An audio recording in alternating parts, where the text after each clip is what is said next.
Hi, my name's Yanni. I'm an Aboriginal peer support worker at Headspace Adelaide. I'd like to acknowledge that the land we operate from and are meeting on right now is the land of the Kaurna people. I pay my respects to their elders, past, present and future, and acknowledge Headspace's commitment to making a positive contribution to young people who are Aboriginal.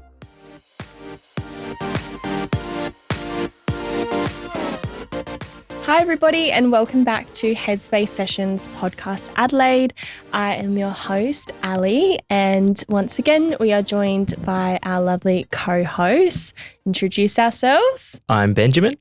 I'm Beth. I'm Santi. And we are celebrating but also grieving today as well. It is Beth's final podcast with us and we are really sad to see her go. Where are you going, Beth? I'm going back to Mount Gambier.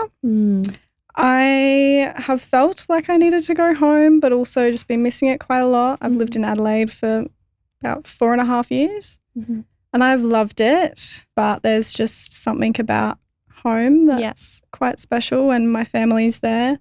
I'm very sad that I'm leaving. We're so sad. You guys, because this is really fun and I love our little group, so no, I will miss it. You've contributed so much to this space and your opinions and your perspectives are so valued here, but also outside of the wider Headspace network as well. You've made such an impact as a volunteer and we're really thankful to be able to call you somebody that is a part of our history of the Headspace volunteers. So thank you so much. We will miss you so much. Speaking of missing, it's kind of timely with our topics. We're talking about FOMO and social media today. It's something that pretty much all of us use in some way, whether it's scrolling on our phones before bed, to maybe comparing ourselves to others online, or maybe feeling left out when everybody seems to be doing more. We are going to be unpacking everything that comes with doom scrolling, fear of missing out, and also just how to protect our headspace when we are scrolling online. Before we get into today's very exciting and interesting episode, we will jump into our icebreaker as usual. Our icebreaker today is probably a bit of a confronting one. I know I felt a bit confronted when I saw it, even though I wrote the question. What is your average screen time and are you proud of it? Who wants to start? Who wants to drop that bomb on us? So mine is 4 hours. So this is per week, by the way. This is the average screen time per week. Yeah. Average per week. I've never really thought about checking it. So good. I don't know. Like sometimes I do feel like I spend more time on my phone than other times, but working and stuff and doing life things, you kind of don't always have time. So that's probably more like, I don't know, I think 4 hours is good. I think 4 hours is good given like our current day and age. Like a lot of us work on our phones. So that's going to bump it up a little bit. Mine's also really similar, 4.5 hours. But also I feel like it depends on the week as well. If I have a really busy work week, I do a lot of work on my phone. So sometimes it does creep up to around 5.5, 6 hours. But that's okay. We're not here to shame. We're not here to judge. We are going to be just sharing insights and try to help each other throughout this episode as well. So yeah. What about you, Ben? Mine, I'm less attached to my phone. So on my phone specifically, it's probably a bit closer to 2 to 3 hours. But like that being said, I feel like, it's important to acknowledge there's more screens than just a phone. So I dare say, if we accounted for, the amount of times I'm on my laptop or a computer or watching something, that probably stacks up as well a fair bit more. It's just phone is less for me personally. Oh, God, I don't even want to think about my iPad. I'm such an iPad kid when I get home on my little games. I'm really obsessed with word association solitaire at the moment. Well, at least it's kind of like a, like it's a brain game. Like it's not. It's keeping you occupied. Yeah. And Santi? Mine is averaging 6.5 hours. Oh, nice. Yeah. But that's because usually in between breaks at work, just scrolling through the phone because you got nothing to do. Yeah. Pass the time, yeah. Pretty much. But like Ben said, if I take everything else into account, I'm probably averaging 12, 13 hours. Yeah. Computers, consoles, stuff like that. So. Yeah. I feel like that could be a pretty worldwide or that's pretty good considering all the different screens. Yes. Also with everything accounted for, I'm doing nothing now that I've finished uni, so yeah, exactly. Just at home. If we ask the same question next week, Santi will be like, 18 hours. Pretty much, yeah. But that's okay. It's about here and now, and we don't have to think about next week. So amazing. So even though some of our screen times might be a little higher than others, social media, it's not all that bad. We know that there are some negative things that come with social media, as we've explored in some previous episodes as well. But it does have its benefits. It can really help us stay connected. It can help us express ourselves, find community, learn new things, and so much more. But it can also really impact our mood, maybe our sleep patterns, our confidence, and our sense of self. Now, I just want to reiterate that our end goal today is to not have everybody delete their social media or all their apps, because we do understand that there are those benefits to it. But we just want to instead hope that everyone can maybe start noticing how social media may affect us personally, and maybe learn new ways to use it that can benefit us and make us feel a little bit more healthy. So, highlighting, I guess, like the benefits, what do we like about social media at the moment? I guess, at its core, it's social. It keeps us connected.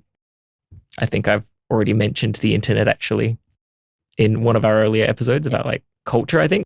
But, the internet, and especially social media, like it's not a physical place, but it is still a real space, and it's actually a lot wider of a space than the places we can physically get to. So it sort of means, you might not be able to catch up with your friends every single day in person. You might not be able to check in on someone to see how they're going, but that's what social media at its core is sort of for. It means, you can still interact with people without having to take the sort of the time and travel the distance necessary to get there if you can't. And I think that's a really nice thing. And, I've spoken to so many people from other continents now, just by doing things I do online, through games, through social media. I think that's only something that can happen through social media, and I think that's really neat.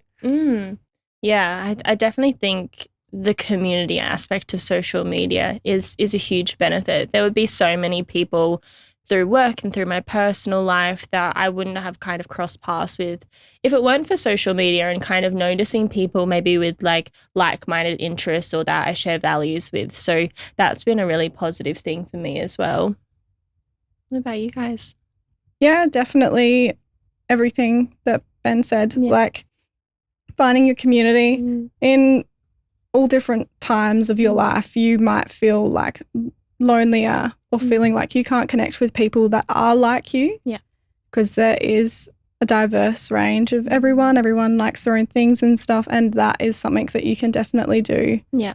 When you can talk to people over social media and you can meet people and learn new things in general. Yeah. Just about everything. Right. Like it is amazing. Yeah, pretty much was said. Yeah. It's a really good place to, mingle, socialize, come up with connections, and pretty much you don't even have to talk, just send gifts. Yeah, send gifts. Or just, something that a lot of people do is communicate via reels. Yes. On Instagram. You don't have to say a single thing. It's essentially just through that. Yeah. So, it's interesting. It's good to hear that. I guess we all identify that, community aspect has been a real positive from social media.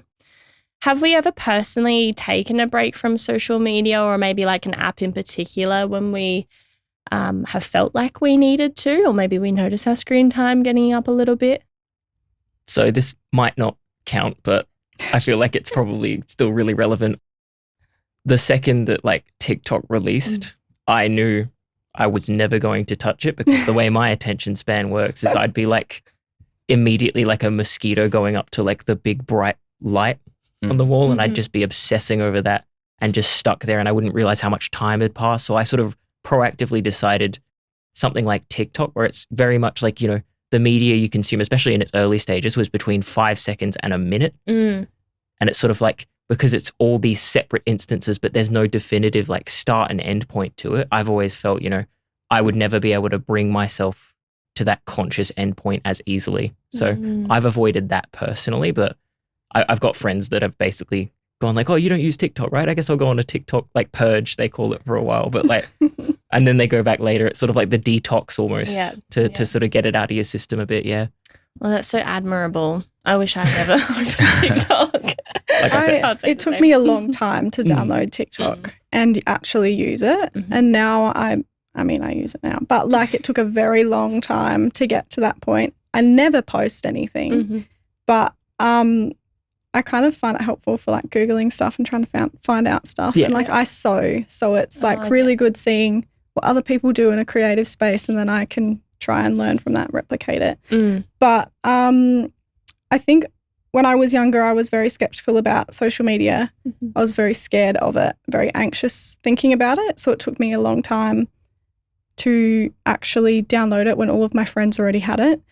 But when I did get it, I did find that I was going through those spirals of being on it constantly checking it, being really dopamine seeking with that, and getting a lot of FOMO when I wasn't feeling like I was getting reached out to by friends, or, you know, you can see everything that everyone does.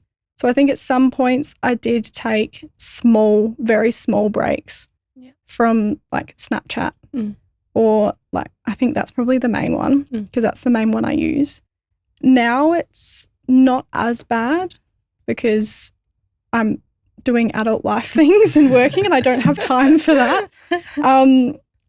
But like when I was a teenager, I definitely would be like, okay, I'm going to go 24 hours without this one thing. And it would actually be really hard trying to do that. But I think that was fueled by a lot of anxiety and other deep issues. Yeah.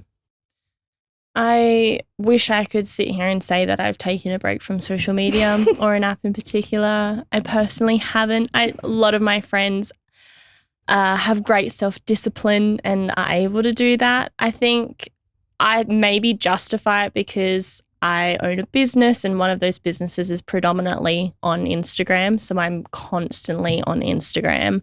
Yeah. And I'm also constantly on TikTok, very much like you, like in a creative space, like looking at flower arrangements and getting ideas and getting inspiration. And then I also just get stuck doom scrolling as well when I'm caught in that. But yeah, maybe now that, you know, I have a diagnosis of ADHD, being medicated, maybe that will change. Maybe I'm going to be a new woman in 2026 and I'm going to take a break from social media because I won't be relying on that dopamine. But yeah, we'll see. I have not yet been able to reach that milestone, but that's okay. I'm not judging myself. For me, I mean, I am mainly an Instagram person, though the only reasons I use it is to reach out with friends. And TikTok I mainly use just when I'm bored. But I am addicted to it to the point where I can't go to sleep without scrolling it for at least an hour. But I think the main reason I use it is to come up with ideas to do stuff, because I like organizing things with friends, you know, trying to figure out, like, yesterday we went kayaking and that was just out of the blue. I was like, hey guys, do you want to go kayaking? And so most of the reasons I use social media is just to figure out what to do when I'm bored. But you know what's an underrated one? YouTube. That's where I get stuck because as soon as you said about scrolling before bed, I was like, wait, I do that, but not on TikTok. I do it on YouTube. And then like I've been following YouTubers from when I was like 10 years old and they just like, they still have their weekly uploads and I'm like, yes, this is my time to like watch my show before I fall asleep or watch some ASMR. And I'm like, the only time I use YouTube is just to watch a trailer of a movie or something. I've completely detached myself from Snapchat.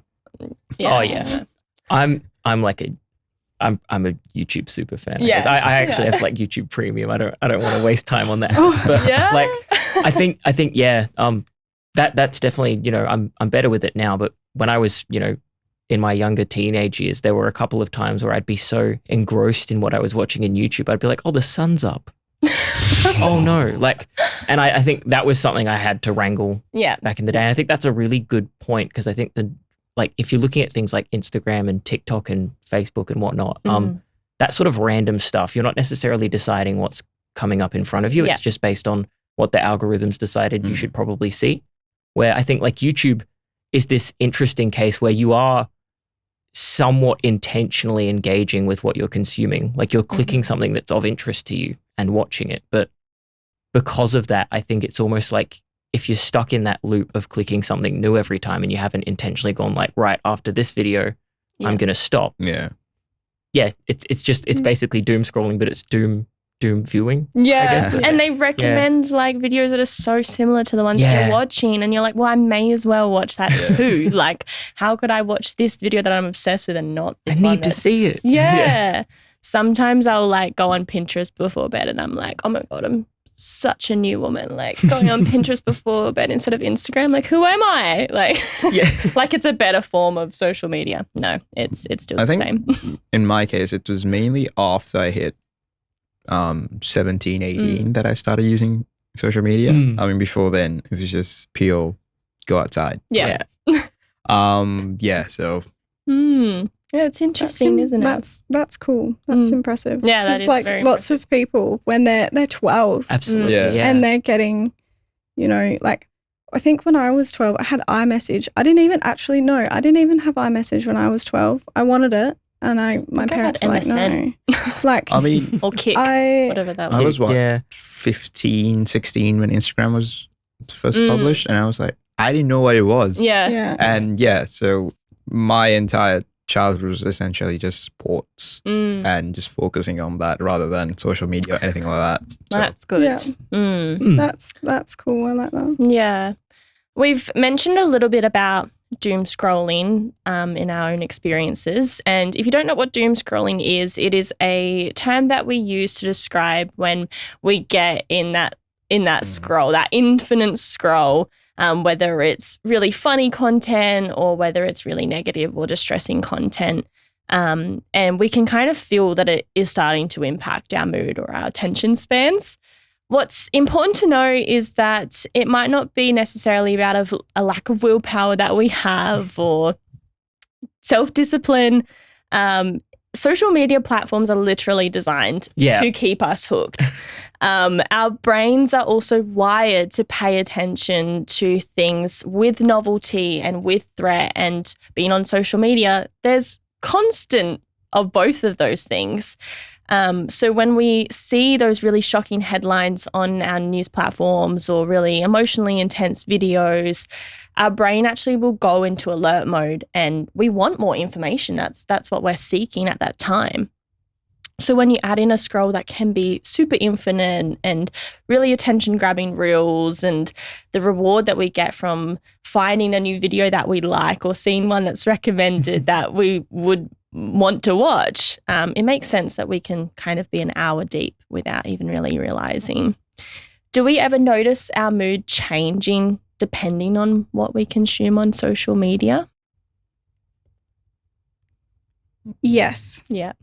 I'm just gonna go out there. Yes. It depends what it is. Mm-hmm. If it's like when you tap into the FOMO, if it's seeing people that you know doing lots of things and you're not there, that's hard. Yeah. And it was really hard for me when I was younger. I don't mind as much now. I've kind of grown out of that, I think. But like also seeing people like your age and they're going and they have bought a house and they're going on all these trips to like Europe, America, lots and lots of money. Yeah. And they have probably worked really hard to be able to do that. But I think when you get into the idea of comparing yourself, that's when it can be hard with what you see on social media. But also sometimes I'll get videos come up and it's like sad music and sad quotes and stuff like that. And you just keep scrolling through and it's just like, oh, that's relatable. And then it like puts you in a mood and, you know, like you can be very influenced. Yeah, By definitely. things. I feel like when I was a little bit younger, I would maybe get caught in a spiral of seeing like a lot of negative content, whether it was things literally happening in the world or maybe things that I found quite relatable. And then I would almost then use social media to try to change my mood and find really positive content, or like, okay, well, now I'm going to distract myself with the same thing that made me feel that mood in the first place. And it was really tricky to get out of that habit. I find now if I ever kind of find myself in a pattern of feeling really down because of things that I've consumed on social media, I can actually recognize that, you know, maybe utilizing social media to make me feel better isn't the best thing to do. And maybe I just need to turn my phone off and pop it to the side and go and connect with, you know, my housemate, or just go and do something that isn't on my phone.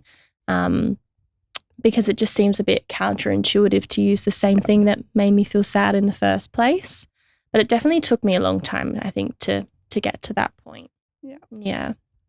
Yeah, I think for me, you know, my main use of social media is obviously checking in with people I know, and then also like, consuming sort of news.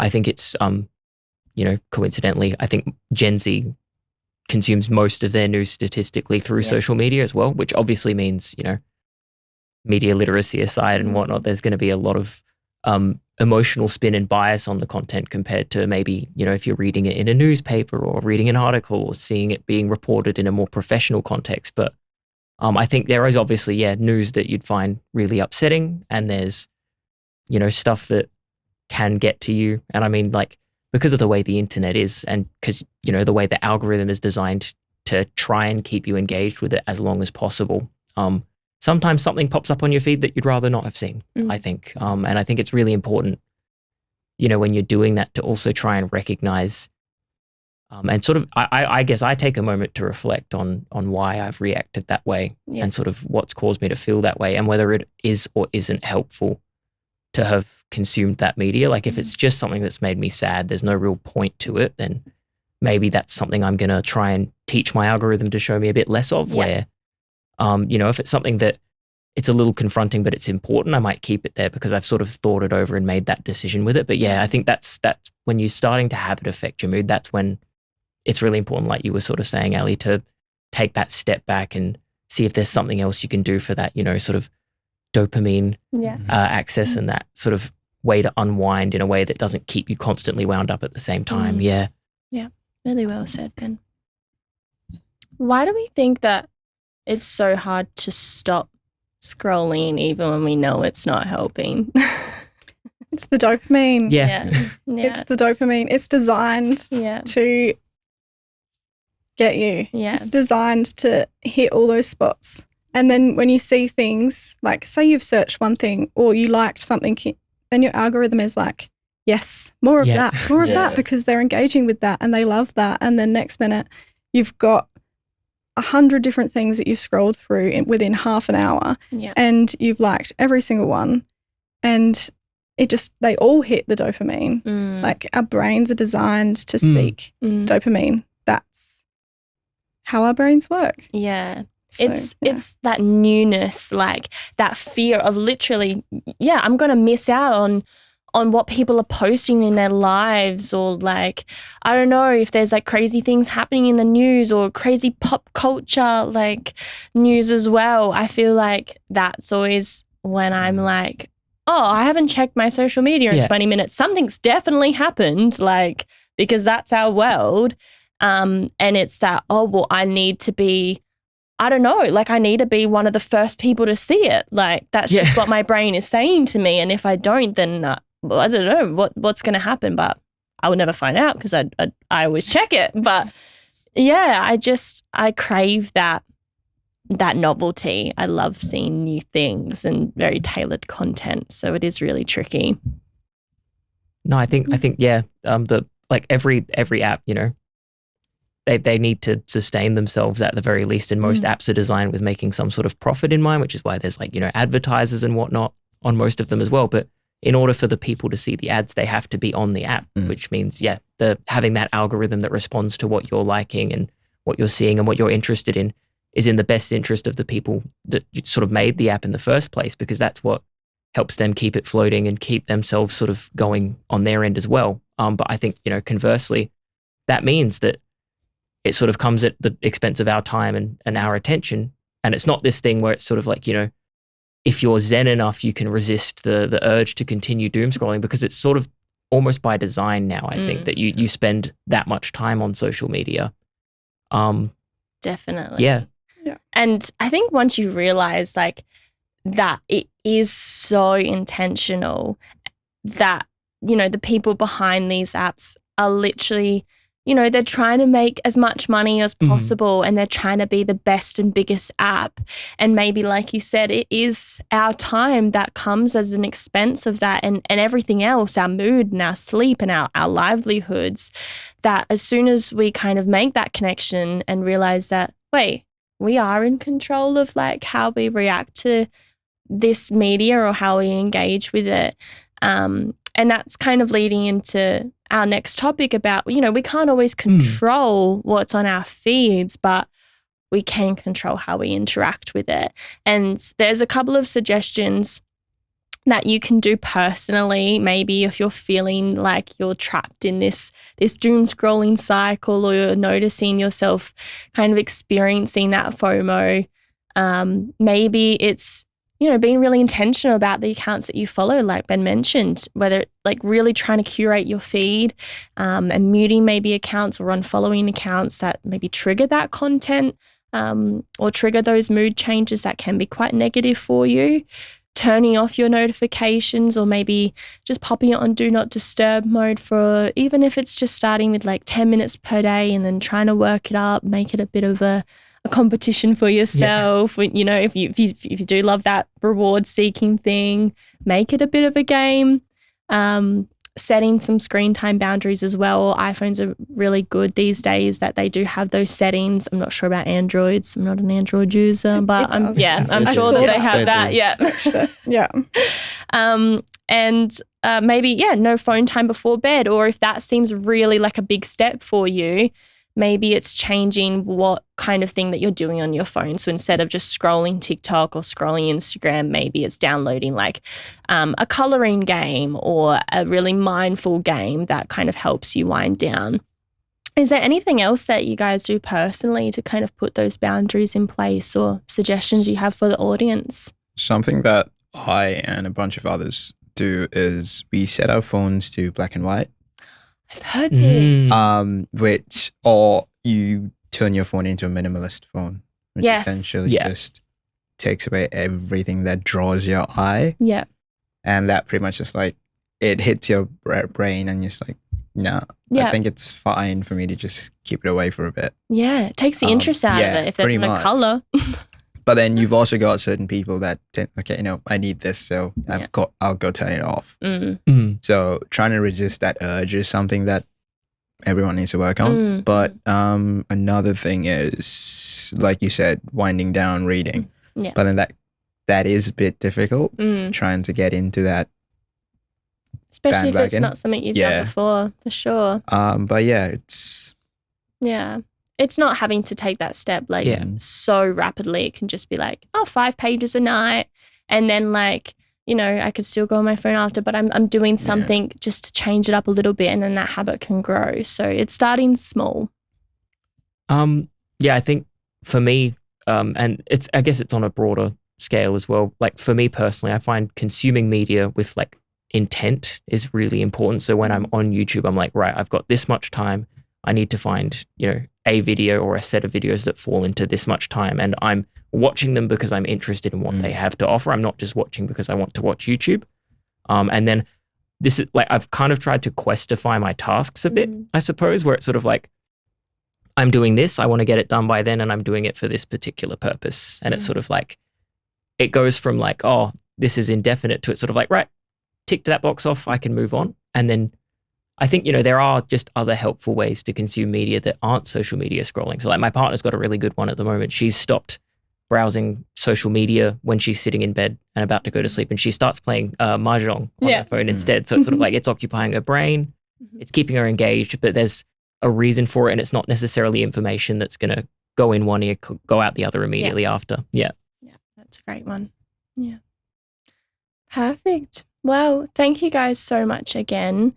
If you listening as the audience, if social media is really impacting your mental health or things like your sleep, your self-esteem or your mood, you absolutely don't have to handle that alone. You can definitely talk to somebody at Headspace about it, even if it doesn't feel serious enough to you. Headspace is a really good place to start, even preventatively, if it's something that you'd like to work on. Social media is definitely a tool, and we could all use it in ways that support us and doesn't drain our energy. So it's about maybe finding something or a habit that works for you, finding a routine that works for you as well. Perfect. Well, thank you guys so much for your very valued contributions. Thank you, Beth, again for being an epic co-host. And yeah, we're going to go cry after this episode finishes. But thank you guys so much. There'll be some resources in our podcast notes if you would like to get some support with this topic. Otherwise, we will see you again for another episode super shortly, and sadly without Beth. So I'll listen. She will. Yeah. She'll be commenting. Yeah. Amazing. Thanks, guys. Thank you. Thank you.